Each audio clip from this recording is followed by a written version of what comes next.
Hello students and welcome to the lecture. So students, as we noted, we are covering the financial system and basically what we are doing, we are covering the non-banking finance companies, okay, which are also known as NBFC, okay. We are covering them, all right. And basically these are the topics we have scheduled for the discussion under the NBFC, like the introduction part, credit intermediation, asset financing, housing finance, microfinance, investment and the wealth management, infrastructure finance, and the conclusion. Okay, so these are the topics we have scheduled for the discussion. Out of them, we have covered the introduction part, credit intermediation, asset financing. Okay, we have started the discussion over the housing finance in the previous lecture, and then we are left with the microfinance, investment and the wealth management, infrastructure finance, and the conclusion. Okay, so this is the picture we have created together so far in this particular series. So basically we are going to start with the housing finance. All right, so let's start. In housing finance, the first topic we have is developer financing. Besides catering to the individuals, NBFC also provide credit to the real estate developers, facilitating the development of housing projects. Okay, this includes financing for land purchase, construction finance, and project finance. By funding developers, NBFC helps in increasing the supply of housing units available in the market. Okay, so basically, if we talk about this particular scenario, okay, doesn't matter that which sector is this. Doesn't matter which sector we are talking about. Doesn't have to do anything with it. The main thing, and you can say the main reason here is that demand and supply rule. Okay, remember this, demand and supply rule. Okay, so whereas or you can say whenever we talk about any sector of the economy, the simple rule work there is the demand and supply. Okay, for example, we are taking three examples. Okay, 1, 2 and 3. First is demand, supply. Okay, demand, supply. Okay, demand, supply. Okay, in this scenario, demand is greater than supply, demand is equal to supply, demand is lesser than supply. Okay, so for example, if demand is for 100 units and only you can say 17 units are available, what will happen? Demand will increase demand is in increase with the supply, whereas 100 units demanded, 100 units supply. Okay, now in this scenario what will happen? 100 units demanded, supply is of 120 units. Okay, so why we have displayed this picture? Because if we go by this particular picture, then what will be the scenario? Prices will be high. Okay, prices are at equilibrium, prices are low. All right, so if we look at this picture, what we will find? We will find that in order to control the prices, is it not necessary to just create the demand, but it is necessary to look in the supply also. Okay, because suppose if you have provided the money to the buyer, okay, you have provided the money to the buyer to buy something. What will happen? The buyer will raise the demand. Okay, no doubt. But is the supply also increasing? No, supply is as it is, which means that the prices will be goes high. It means impact of financing, impact of financing will be lower, or you can call it lesser. Okay, why? The reason I have told you. Okay, impact of financing will be lower or the lesser. Got it? So if we want to make the market stable, then we have to work simultaneously on this one, means demand and supply. Okay, we could not go to this situation and this situation, because this is not beneficial for the buyer, this situation is not beneficial for the seller, but this situation is beneficial for both of them. All right, so that is the main reason.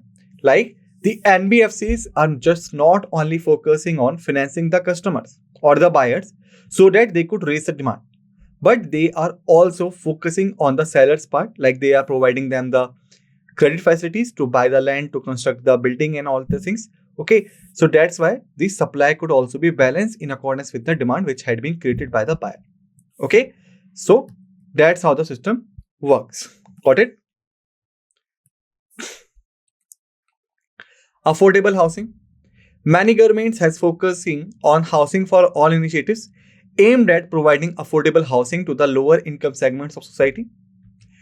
NBFCs contribute to these initiatives by extending housing loans to the economically weaker sections, lower income groups, often at preferential rates. Now, this is you can say something which we are required to talk about. Okay, like we have talked about an initiative which is known as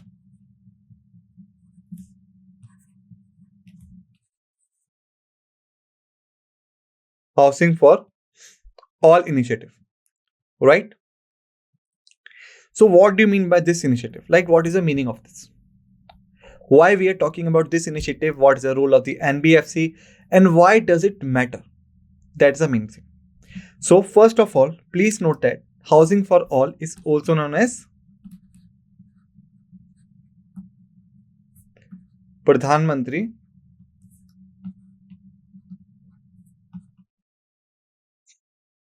Awas Yojana.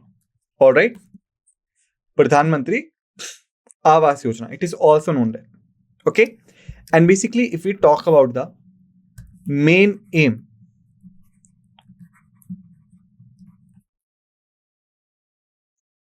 okay, like as we know that there must be some reason behind launching any initiative or the scheme. Okay, so there must be a reason for this also, for Pradhan Mantri Awas Yojana or PMJ also. Yes, there is an aim. And what was that aim? That aim was to provide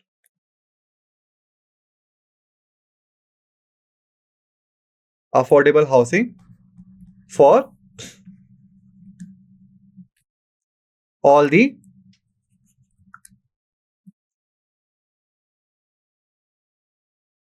eligible beneficiaries. Okay, to provide the affordable housing for all the eligible beneficiaries by the year of 2022. Okay, that was a selected year. All right, but however, due to COVID and some other reason, we are not able to achieve this target so far. Okay, but remember, Housing for All initiative, also known as Pradhan Mantri Awas Yojana, main aim was to provide affordable housing for all the eligible beneficiaries by the year of 2022 in both areas, including urban and rural areas. Okay, like whether the eligible beneficiaries residing in the urban areas or the rural areas, doesn't matter. They all will be eligible to buy the affordable housing by the year of 2022 as per the Pradhan Mantri Awas Yojana. All right, this is the thing we have seen. Now the question is, provisions of PMAY, Pradhan Mantri Awas Yojana. What is the provision of it? That's the main thing. Okay, so basically, if we talk about it, first provision we have is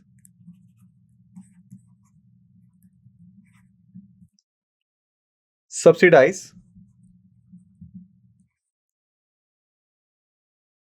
interest rate. First provision. Okay, subsidize interest rate. Now, what do you mean by the subsidized interest rate? Okay, so basically, you can say, suppose if you have taken a loan of rupees 10 lakh at 10% per month, for example. Okay, so going by this example, how much amount you are required to pay at the end of every month? 10% of 10 lakh is rupees 1 lakh, right? 1 lakh is the amount you are required to pay at the end of every month. Got it? This is what we call as a subsidized interest rates. Okay. Now, sorry, this is non-subsidized interest rate. Non-subsidized interest rate. Okay. Second scenario is that, suppose as per the norms of subsidized interest rate, it was decided that 50%, or you can say 60% of interest will be subsidized. Okay, it means that if the total amount was 10%, but 60% of 10% means 6%. So it means only the 4% is required to be paid by you. Okay, so as per this, how much amount you will pay? The 4% of 10,000 is rupees 40,000. Okay, this is the subsidized interest rate you are supposed to pay. Got it? This is the difference between non-subsidized interest rate and the subsidized interest rate. Okay, it means that this 6%, or you can say the 60% or 60,000 will be paid by the government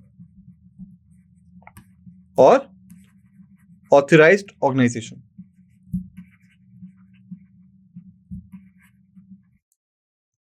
All right, that's how the subsidized interest rate works. When it's a non-subsidized, it means you have to pay the entire interest rate amount. But when it's subsidized interest rate, you have to pay only the certain percentage. Got it? After this, next we have the public-private partnership. Okay? It is also known as PPP model. Okay, and it is not only limited with the housing sector, it is also, you can say, prevalent in very other sectors also. Okay, in the PPI, or you can say the public-private partnership, what happened? That this is a public certain percentage, private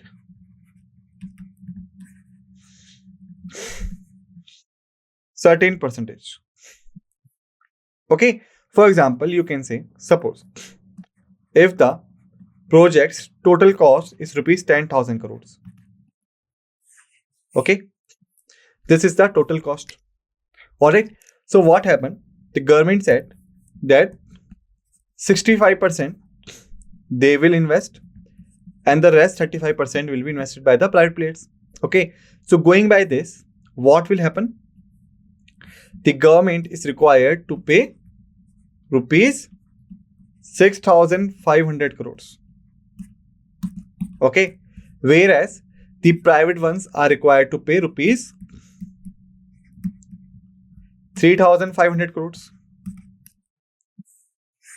Okay, so this is the difference between the public and the private. This is the, you can say, provisions of the public-private partnership. All right, means you can say in the public-private partnership, there is nothing like this.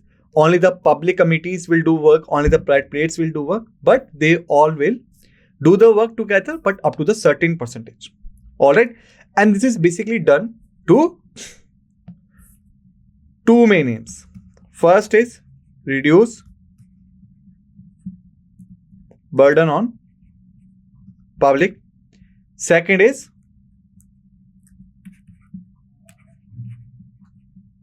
enhance private partnership. Okay, because if the government is required to pay the entire 10,000 crores, it means the government will have the burden on them.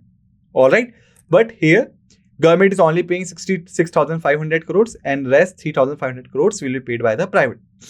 This is not only reducing the stress on the public authorities, but also enhancing the partnership by the private players.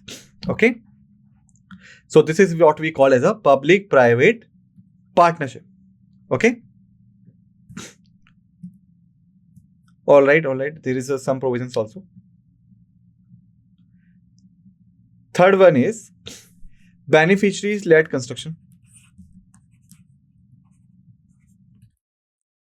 Beneficiary-led construction, which is also known as BLNC.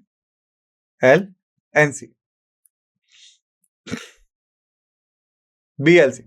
Okay, so what happened? Basically, when we talk about the housing,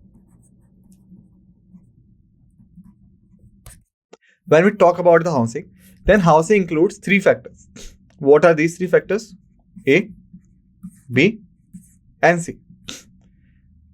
Okay, so the first factor is what?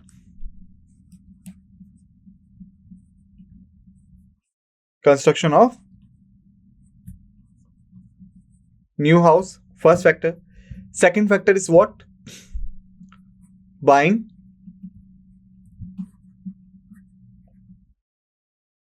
already constructed house. Okay, third factor is renovate already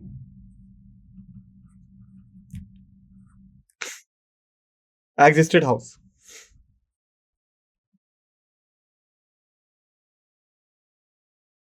Okay, three factors we have. Okay, going by this, what will happen? The beneficiary-led construction basically deals with the third one. Renovate already existing housing. Like under the PMAY, if the eligible beneficiary does not having an adequate house, or you can say the house with the basic amenities and the requirements, so in such a case, the banks, the financial institutions, or the NBFCs could give the loan to the eligible beneficiary so that he could renovate already existing houses. Okay, so this is known as the beneficiary-led construction. Okay, now fourth and the last one is target audience. Like, who are the target audience? Okay, so basically under the PMY, there are three type of target audience.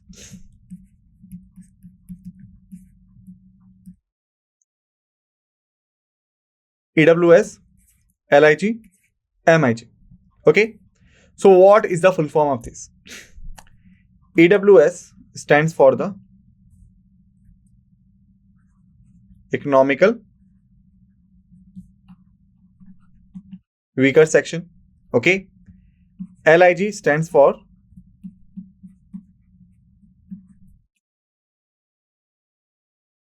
low income group, and MIG stands for the middle income group. Okay. So basically, under the PMAY, there are three types of target audience. Based on their classification, their principal loan amounts, loan terms and conditions, okay, and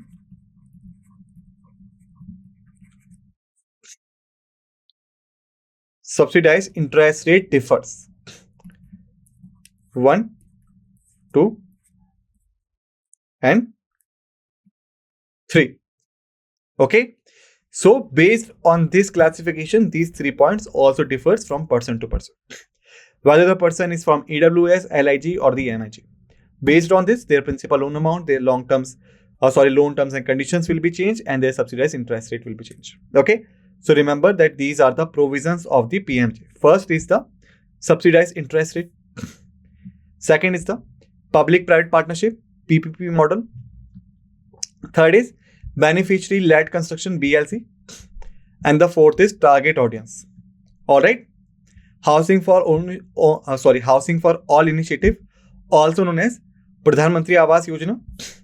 It is to provide the affordable housing for all the eligible beneficiaries by the year of 2022 in both areas, including the urban and the rural areas. Okay. So this is the affordable housing. Now, thereafter, what we have the risk assessment expertise. What do you mean by this? Housing finance, NBFCs process specialized expertise in assessing and managing the risk associated with the real estate lending. Why? Because real estate is always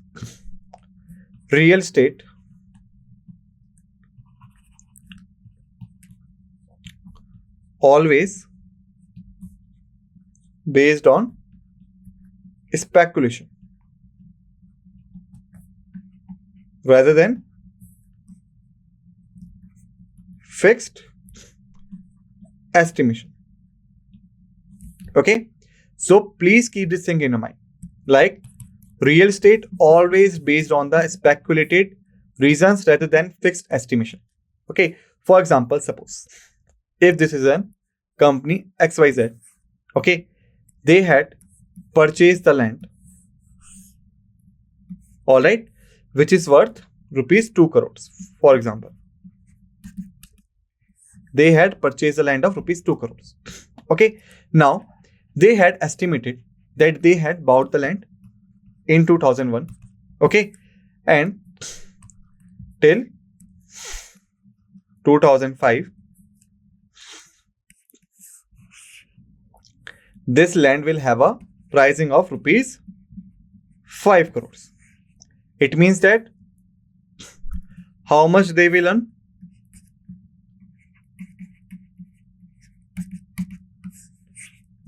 3 crores. Got it? There is the twist. Why I am saying this? Because this is only the speculation. Okay? Only speculation, or you can say only the estimate, tentative estimate. Okay? That we have bought it in 2001. Till 2005, the value will be increased. Okay? But what if in the 2005, instead of 5 crores, the pricing was only rise up to 3 crores. It means that how much benefit they earned? Only 1 crore. How much estimated? 3 crores was estimated. Okay. So that are the risk associated with the real estate market. Okay. Because in the real estate, the things are not fixed. They are tentative. Okay. So they are based on the speculation, not on the fixed estimation. Okay. So that's why the NBFCs, which are generally providing the credit facilities to the real estate owners, they have to do the risk assessment. Why? Because maybe they're providing the credit to the companies like XYZ. Okay, and the XYZ promise that they will earn 3 crores, and in the 3 crores they will give the up to certain percentage to the NBFC. But what if the total profit is not 3 crores but only 1 crores? Okay, and you can say if the company is failed, the XYZ is failed to generate any income from their business, so they will ultimately default it. Ultimately, they will be defaulted and things will go out of the favor of the NBFC. Okay, so that's why the NBFC requires the risk assessment expertise. They use innovative methods and local market knowledge to appraise properties and assesses the repayment capacity of the borrowers. Like suppose if the XYZ promise that they will get the profit up to 3 crores. Okay, but the NBFC use the innovative methods and the local market knowledge to appraise the property, assesses the capacity of generating the profit and then repayment capacity of the borrowers. And after this, they found up to